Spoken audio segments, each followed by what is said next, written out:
Hey everyone, it's Julie here with TipRanks, and today we're taking a look at 3 strong buy growth ETFs. So let's get into it. Alright guys, welcome back. Thank you all so much for being here, and TGI Friday. Today we're taking a look at 3 popular ETFs. Now they all differ a bit in size and strategy, but one thing they have in common is that they're all focused on high quality growth stocks. So each of these ETFs gives you some great exposure to these different companies in a one-stop shop. So today we're going to take a look at each of these ETFs, what their specific focus is, some of those top holdings, and of course Wall Street's overall consensus. We found these ETFs using the Compare ETFs tool on TipRanks. Found under the Tools menu, with Compare ETFs, we went to one of the pre-populated suggestions here with Growth ETFs to get our list down below.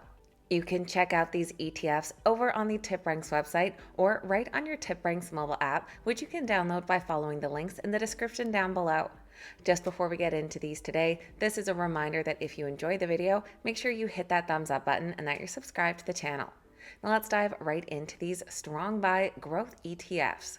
We're going to kick things off with the Vanguard Growth ETF, which is the largest of our bunch today. It trades under the ticker VUG, currently priced at $385 per share. The ETF has gained about 15% over the past year, but like the rest of the market is in the red lately and down over 7% in the last 3 months.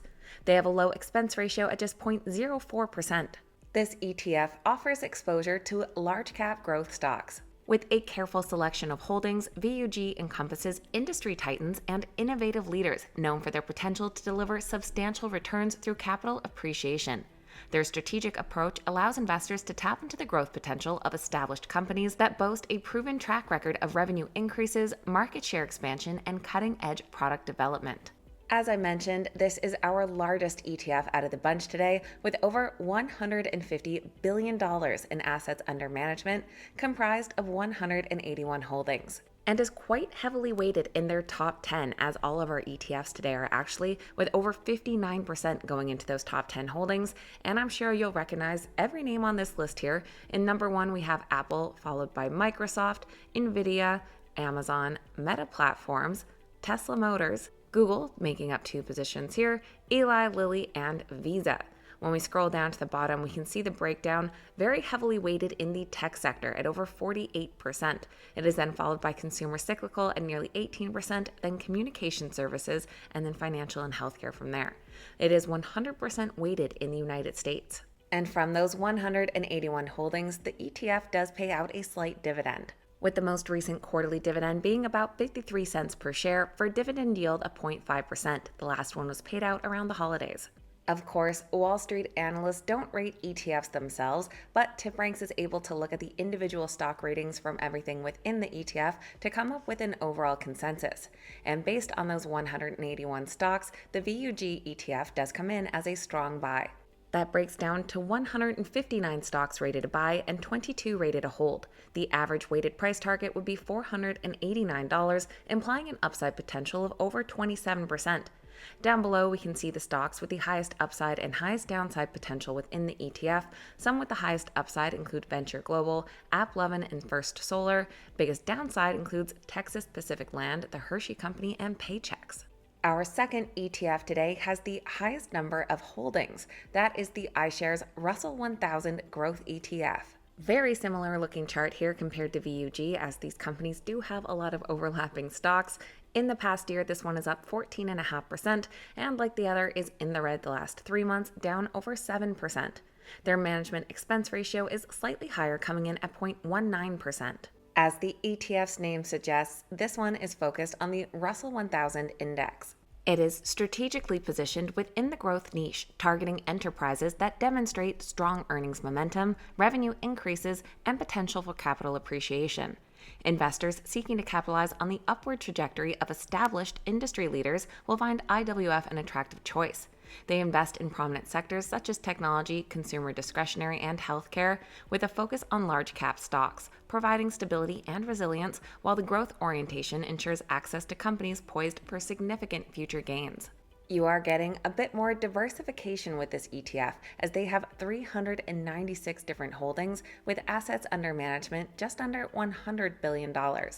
Once again, though, very heavily weighted in that top 10 at nearly 59%, and that list of companies is going to look very similar to the last, with Apple, Microsoft, Nvidia, Amazon, Meta Platforms, Google, Broadcom is in this top 10, which is a different one, Tesla, and Eli Lilly. Down below, once again, we are 100% weighted in the United States, and technology is by far in the lead at nearly 48%, followed by consumer cyclical, communication services, then healthcare and financial. And this ETF has a similar dividend yield as well, with their most recent quarterly dividend back in December coming out at 42.5 cents per share for a dividend yield of 0.49%. And based on those 396 different holdings, this ETF does come in as an overall strong buy, with 324 stocks being rated a buy, 68 a hold, and 4 a sell. The average price target of $472 implies an upside potential of 27%. Looking at the stocks with the highest upside potential, we have a couple biopharma stocks here with Viking Therapeutics and Ultragenic Pharmaceuticals, then followed by AppLovin. Stocks with the highest downside potential, once again we have similar companies here with Texas Pacific Land and the Hershey Companies, followed by Pilgrim's Pride. If you've made it to our third ETF, then this is a reminder to make sure you hit that thumbs up button. Third, we have Schwab's U.S. Large Cap Growth ETF, and it comes in the middle of the road as far as holdings and the smallest assets under management. It trades under the ticker SCHG, currently priced just shy of $26 per share. It's climbed 15% overall in the past year, in the last 3 months down over 8%, and has a nice low expense ratio at 0.04%. And as the ETF's name implies, it focuses on the large cap growth niche.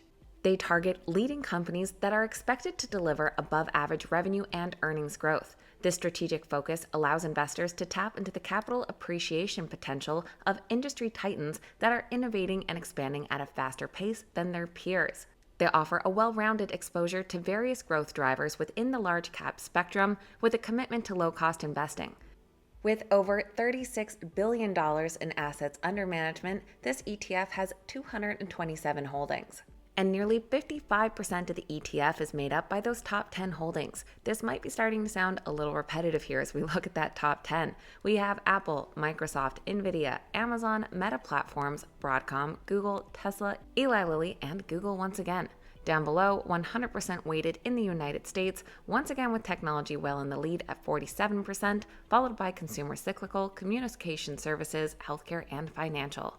And looking at those 227 holdings, this ETF does come in as an overall strong buy, with 194 stocks coming in as a buy, 33 a hold, and 0 sells. The average price target is $33, implying an upside potential of over 28%. Looking at those stocks with the highest upside potential down below, AppLovin has been in this top for all three, along with Roivant Sciences, First Solar, and Trade Desk, another couple that have been in the others. We only have one stock with some potential downside in this ETF, with Texas Pacific Land. So that is a quick look at 3 ETFs, all with a growth focus and a strong buy consensus from Wall Street. Now, when we look at a lot of these big ETFs, that top 10 holdings starts to look very similar. Let me know if there's other ETFs in this space that you guys love that maybe shake things up a bit. I always love hearing from you guys, and let me know which of these 3 catches your eye the most. Please keep in mind these videos are never a suggestion to buy or sell any specific stock, so please make sure you always stick to your own investment plan. Thank you guys so much for watching. Have a great weekend. I'll see you back here next time.